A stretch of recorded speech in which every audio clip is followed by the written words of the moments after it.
What up, YouTube Live? How's it going? Oh, wow. Breaking news. Big news, actually. Holy crap. For those of us fans of theaters, fans of cinemas, this is a really sad news. I was in the middle of editing my video reviews, when I saw this on Twitter, and I just had to speak about it because damn, this is crazy. Crazy. Hold on, let me double check if we're live streaming or not. Sometimes you gotta double check with YouTube here. But this is insane! This is crazy! Holy crap! Oh. So let's get right to the source. Hollywood Reporter. I think this was within the past hour. Yeah, this is 5:12 p.m. Pacific time. In a blow up. Oh, can you guys see it? Let me make it bigger for you guys here. There you go. In a blow for California, not blowout. Blowout is a party. In a blow for California moviegoers and those in Los Angeles, in particular, the Arclight cinemas and Pacific theaters are closing all of their locations for good, permanently. Permanently, after seeing their business decimated by the pandemic. Arclight's stable includes the prize Cinerama Dome in Hollywood, which has been around in that place forever. Next to the Chinese theater in downtown Hollywood, Cinerama Dome is another site for movie premieres, and all the Hollywood legends, have been there, and also I believe they also do concerts there, or used to at least. The dome, built in 1963, there you go, 1963, is the crown jewel of the small theater complex constructed in more recent years. Arclight Hollywood is a bastion for both first run movies and independent titles, and at one time was one of the first LA cinemas to offer high end food. That's right. I go to Arclight cinemas because they actually have great food. Expensive food, but man, they taste really good. I can attest to that. It has also been a favorite site place to stage premieres of indie titles and smaller studio titles, and is beloved by many cinephiles. Yes.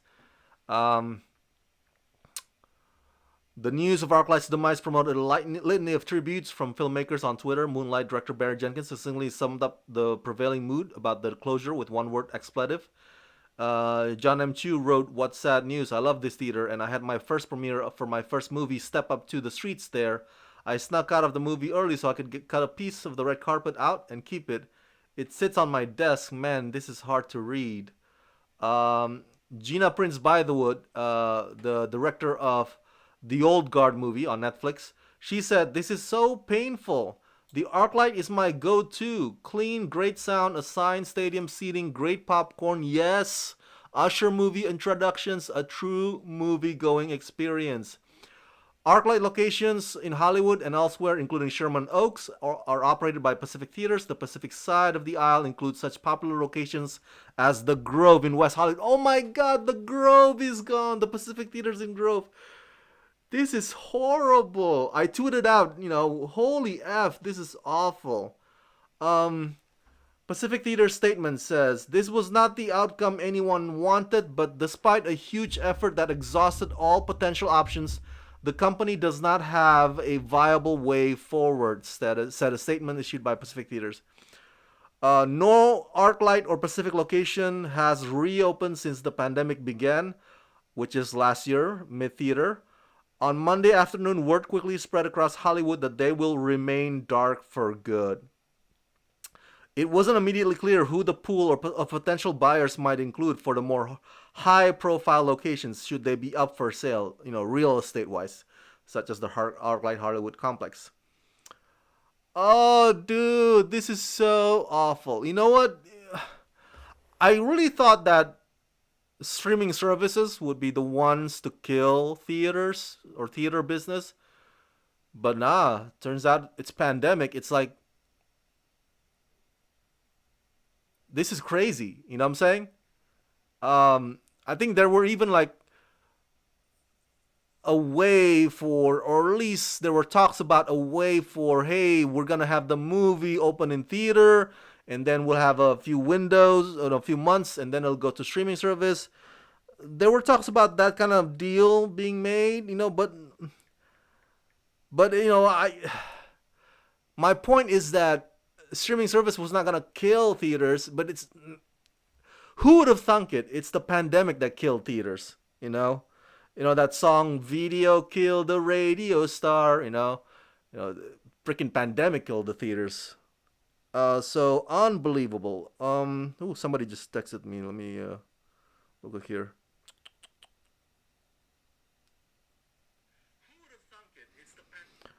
Um, I'm saddened by this. I'm devastated by this. This bums me out. A few days ago DMX died, and that bummed me out, and now this. Um, but the thing is, with the vaccine rollout, being it has been successful, right? It has been successful. Many of you have gotten your vaccines. I've got my vaccines as well. So we thought that things will be opening up again. Offices, concert venues, theaters. I thought things were looking up. I really thought things were looking up. Um, and I hear that Regal Theaters and AMC are looking forward to reopening again. Disneyland is reopening. Freaking Universal Studios is reopening. So this is just, I don't know. This is kind of weird. Like, why? I get that. I get that business was rough this past year for theaters, but I don't hear Krikorian or Regal or AMC saying, "Oh, we're throwing the towel. We're not even gonna, try anymore. We're gonna close permanently." You don't hear that from them. So just when things are looking up, just when the vaccine rollout has been successful, just when people are getting their vaccines, like, why are they closing down permanently? Can And I saw on Twitter hashtag Save Arclight and Save Pacific, mostly Save Arclight. That's hashtag Save Arclight. Um, I don't know if that will work. I mean, the thing with Twitter campaign is hashtag release Zack Snyder cut. The odds of that kind of thing ever successful only probably like once in a blue moon. You know what I'm saying? That's why when I see hashtag make Deathstroke movie or hashtag make Black Canary series, you can try with all these campaigns, but it's not like the studios are gonna say yes, or it's not like the studios are gonna green light every one of them. So, I mean, I know I sound pessimistic, but hashtag save greenlight. I'm sorry, hashtag save arclight. Retweeting it, making it trending. It doesn't mean it's gonna work. Um, I mean, I'd be happy to be proven wrong, but my faith and hope in such a Twitter campaign to keep ArcLight from closing down is like slim to none. Okay, but hey, I'm not gonna poo-poo on people's effort. If they want to do hashtag Save ArcLight, go ahead. Do you, boo. I'll retweet it too, just for the hell of it. Um, but it all comes down to resources, right? It all comes down to capital. It all comes down to if somebody with money can save these places. Because having not been in business for the past year obviously did hurt ArcLight and the Pacific in a major way. Um, so yeah, this is awful. This is really really awful. I gotta get back to my review though. I gotta get back to my editing. But let me see if there's any momentum on the hashtag Save ArcLight, or it is there. You go. Okay, apparently a lot of people just shares their stories. They're just sharing their stories or memories about ArcLight cinemas. Um, and that's totally fine. I can do that too. Um, I got a couple of interesting stories for you guys about ArcLight cinemas. Let's go to the latest. Harold says, "Whoa, no way." Jason says, "Devastating." Um, the Valley Film Festival. If it weren't for Pacific Theaters there or ArcLight Cinemas, there wouldn't be a Valley Film Festival. Thank you for taking a chance on us in 2001 and allowing us to reopen. Um, Arjun said, "Man, ArcLight Cinemas had so much class and esteem to them. This plus the rise of streaming, I'm looking at the end of the grand cinema experience. It's sad." Ned Thorne says, "There's a part of me that says if places like the Arclight cinemas can close, then what's the point of trying to make stuff that will never ever play there?" But there's another louder part of me that says, because eventually someone will build another one. Um, Chris Cronin is here. "Crazy, I'm from the East Coast, and this to me is very interesting." Hey, Chris from the East Coast. How are things over there, theater-wise? Are they closing down too, like ArcLight cinemas? Are they as bad as things are here in the West Coast? Are there major theaters or major theater chains in the East Coast that suddenly decide to, like, hey, we're shutting down permanently? Because this is very devastating. What's happening right now here on the West Coast? Stephen Hanna says, "Easily the biggest cultural loss of the pandemic so far. Gut wrenching." Yes. John Dogranati, "This really sucks. Arclight Cinemas was my go-to. I love breaking away from work for a weekday afternoon movie on my own. Sound and picture quality were unmatched. I feel rudderless." Um, IIPR talent management. Ooh, talent management. This is sad. I hope Arclight Cinemas and Cinemarama Dome will be saved. All right. Okay, so yeah, man, I'm bummed out, but I really got to go back to my to editing my review. But I just want to share with you a few of my memories of ArcLight Cinemas and the Pacific at the Grove. ArcLight Cinemas, they have premieres there, right? So I do go there quite often, or used to go there quite often to cover the red carpets. So they would have the red carpet like outside the entrance door, and the length of the carpet depends on how big the movie is, of course. Um, and uh, and because I get invited to a lot of the indie films premiere, it's so cool. Like I get to be like maybe 2 3 spots behind Variety or Hollywood Reporter or the big boys. Oh, sorry, I almost knocked down my microphone. Um, so that's one memory that I am fond of when I think of ArcLight cinemas. And when you go inside ArcLight cinemas, like I said earlier, to the right you would have the restaurant, the food, and like I said earlier, it's fancy, it's expensive, but it tastes really good. Whenever I come to ArcLight cinemas for a screening, not for the premiere, not to cover premiere, but for a screening, I would go there like an hour early. I would go there an hour early so I can go to the restaurant and actually eat there. And they have like the best tasting pasta there, man. I always order the pasta. I'm not ashamed to say that I love ArcLight Cinema's restaurant's pasta. But also, um, the food, the food in the theater. What's the word I'm looking for here? The popcorn. There you go. The popcorn, the beer, the sodas. Because that's separate from the restaurants. The concession. There you go. Concession.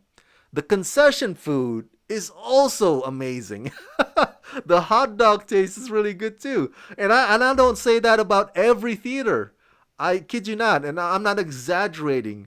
There's something about ArcLight theaters that just they really put care in their food. I don't know what that is. It just tastes awesome. Chris replied, "Good. We do not have an ArcLight cinemas here except Boston, MA, and Bethesda, Maryland, but it's still sad. No major movie theater chains on the East Coast in danger of closing now." Oh, that's good news. That's good news, right? I mean, like I said earlier, things are opening up anyway. Everybody's getting their vaccines.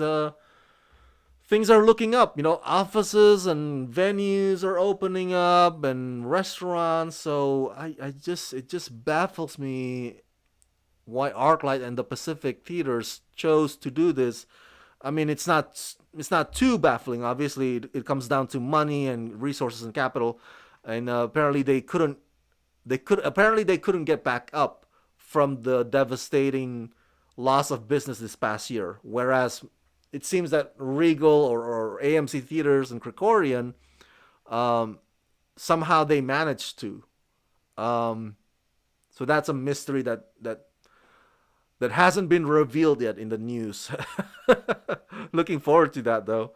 Um, so yeah, where was I? Okay, so when you enter ArcLight Cinemas, to the left, the Cinemarama Dome. I'm talking about the one in LA.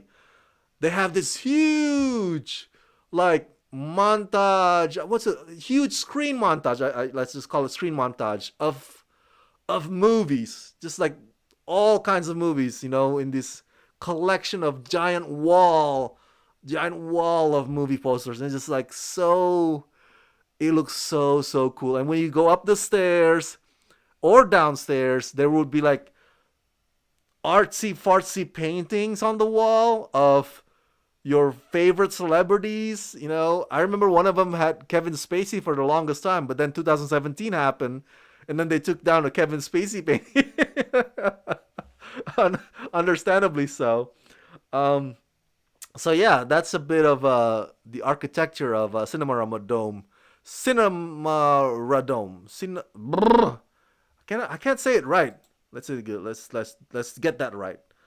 Cinerama Dome. Yeah, Rama, my name, Cinerama Dome. Okay. So if you go to the Pacific at the Grove, the Pacific Theaters at the Grove, they have the whole outdoors mall thing going on, right? And the whole complex is just so touristy. And you go inside the Pacific Theaters Mall either for a screening or for a premiere. They had also premieres there a few times. I covered the red carpet as well. But yeah, the I remember going for the screening of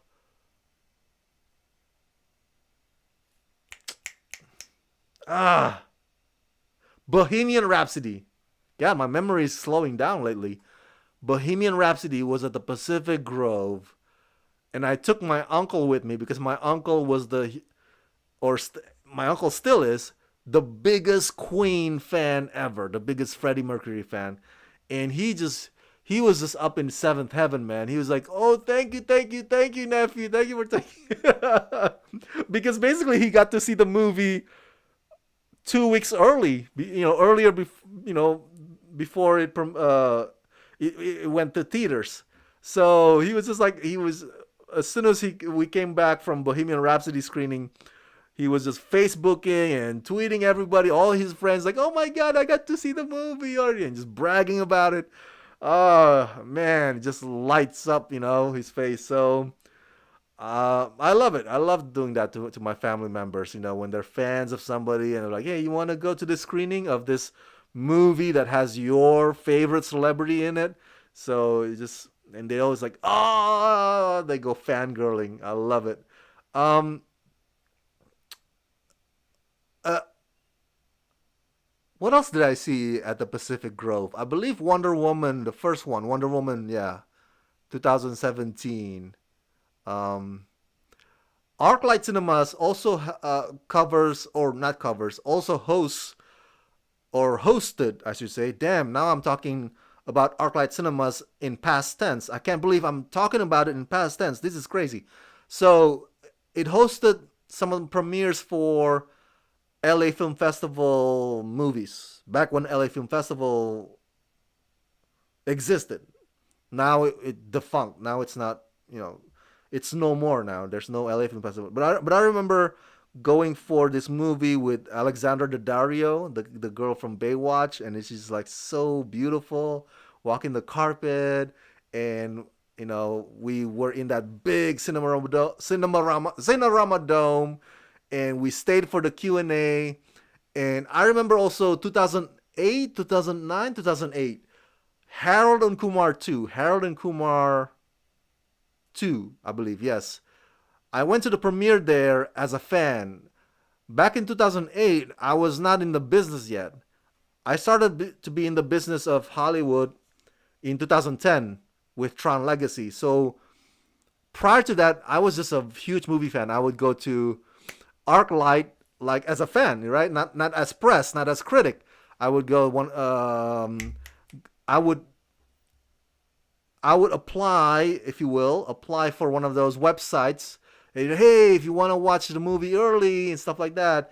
And one of them was Harold and Kumar 2 premiere. And right after the screening, because apparently the screening was also the premiere, the red carpet as well. So the stars themselves were actually there in the dome with us. So that's awesome. Being a fan back then, I was not in the business. I was just like geeking out more than I would nowadays. And right after the screening was over, my friend and I, were like ghetto fans, man. We ran up to Neil Patrick Harris because he's in the movie, and we got pictures with him, got photos with him, and it's just like he was so kind. He was nice, you can tell he was a little bit like, oh, what are you doing? What are you running up to me? Like, he was a bit alarmed. But then when he found out, like, we were not, endangering him or whatever, we're not like criminals. And he's like, oh, you want pictures? Okay, fine. That was 2008. Cinerama Dome, Arclight Cinemas. Another premiere that I went to as press, as critic, in the Arclight Cinemas was Drive Angry. So we were in the same dome watching it with Amber Heard and Nicolas Cage.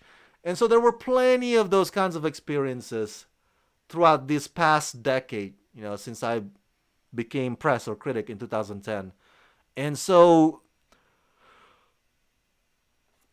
knowing that kind of experiences will not happen again, now that Arclight Cinemas and the Pacific theaters are closing down, it really bums me out.